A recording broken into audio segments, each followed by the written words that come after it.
TV Karimnagar పట్టణ కేంద్రంలో ప్రాథమిక వ్యవసాయ సహకార సంఘం వారి ఆధ్వర్యంలో తెలంగాణ రాష్ట్ర ప్రభుత్వం తెలంగాణ రాష్ట్ర పౌర సరఫరాల సంస్థ ద్వారా ఈ రోజు నుండి మార్కెట్ కమిటీ యార్డులు వరి ధాన్యం కొనుగోలు చేయబడునని ఈ సందర్భంగా తెలియజేశారు. వ్యవసాయ మార్కెట్ కమిటీ కరీంనగర్ అధికారులు రైతులు ఆమె ధాన్యం తూకం చేయడం కొరకు కొత్త పరికరాలను తీసుకువచ్చి రిబ్బన్ కట్ చేసి కొబ్బరికాయలు కొట్టి పూజ చేసినారు. వ్యవసాయ అధికారులు జారీ చేసిన టోకెన్ గల రైతుల ధాన్యం మాత్రమే కొనుగోలు చేయబడును అని తెలియజేశారు. నాణ్యత ప్రమాణాలను అనుసరించి వారి ధాన్యమును ఎండబెట్టి పూర్తిగా శుభ్రపరిచి తీసుకురావాలని రైతులకు కనీసం మద్దతు ధర పొందవలసిందిగా విజ్ఞప్తి చేశారు. ఈ కార్యక్రమంలో DMO V Padmavathi, DCO Ramanjaneyam, section grade secretary A Purushottam, grade 2 secretary Odelu మరియు మార్కెట్ కమిటీ సిబ్బంది పాల్గొన్నారు.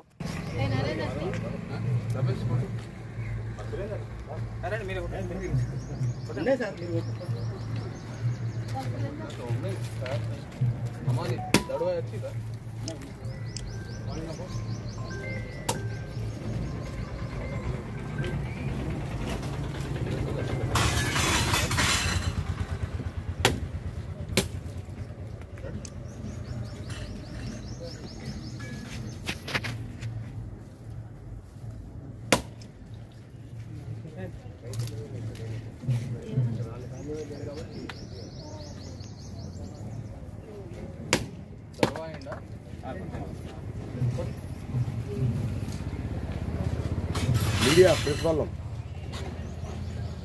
Electronic media.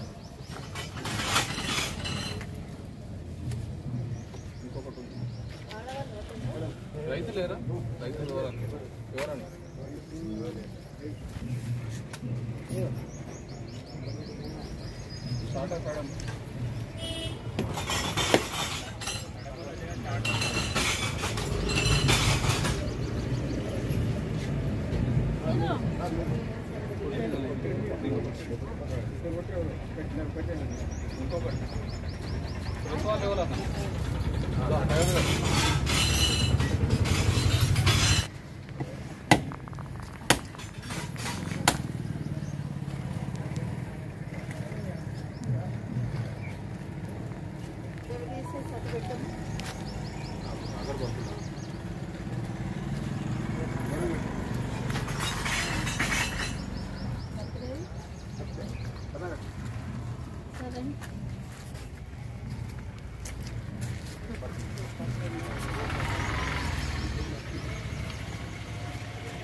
వాళ్ళ నాకు నా విజ్ఞప్తి ఏంటంటే దీన్ని మీరు నెగటివ్ తీసుకోవద్దు, పాజిటివ్ తీసుకోవాలి. రైతులు ఇంకా రాకపోయినా కూడా మనం సెంటర్ ఓపెన్ చేస్తున్నాము అంటే మనం రైతులకు ఒక భరోసా ఇస్తున్నట్టుగా తీసుకోవాలి. మనం రెడీగా ఉన్నాము అనేది ఒకటి. మీరు ఇదే వాయిస్ చెప్తున్నాను, వీఆర్ రెడీ, మనం అన్నిటితోని సిద్ధంగా ఉన్నాము. ఎప్పుడు వచ్చినా కూడా వాళ్ళకి మనము సేవలు అందించడానికి సిద్ధంగా ఉన్నాం అనేది రైతులకు ఒక మెసేజ్. ఇది రైతులు బయట అమ్ముకోవడం కాకుండా ఇక్కడికి వచ్చి మద్దతు ధరకు ప్రభుత్వం చక్కటి సౌకర్యాన్ని ఉపయోగించుకోవాలని రైతు సోదరులందరికీ విజ్ఞప్తి.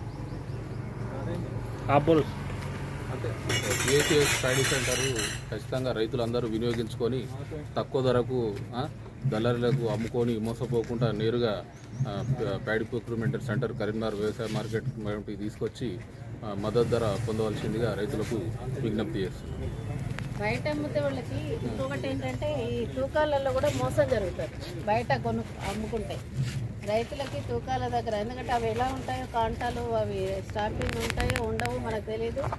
డబ్బులు కూడా ఒక్కోసారి దళారులు డబ్బులు ఇవ్వకుండా మోసం చేసిన పరిస్థితులు కూడా చాలా చూస్తున్నాం మనం. కాబట్టి రైతులు ఎట్టి పరిస్థితుల్లో కూడా అక్కడ బయట దళారులకు అమ్ముకోకుండా మార్కెట్ యార్డ్కి అంటే మంచి ఆరబెట్టిన ధాన్యం తీసుకురావాలని కోరుకుంటున్నాను. ఊరికే కళ్ళల్లోంచి పచ్చిది తీసుకొచ్చి వెంటనే అమ్మాలని అనుకోవద్దు, ఆరబెట్టాలి. ఆరబెట్టుకొని అమ్మితే మద్దతు ధర వస్తుంది. కాబట్టి రైతులు ఇట్లాంటి సూచనలు పాటించి కనీస మద్దతు ధర పొందాలని విజ్ఞప్తి.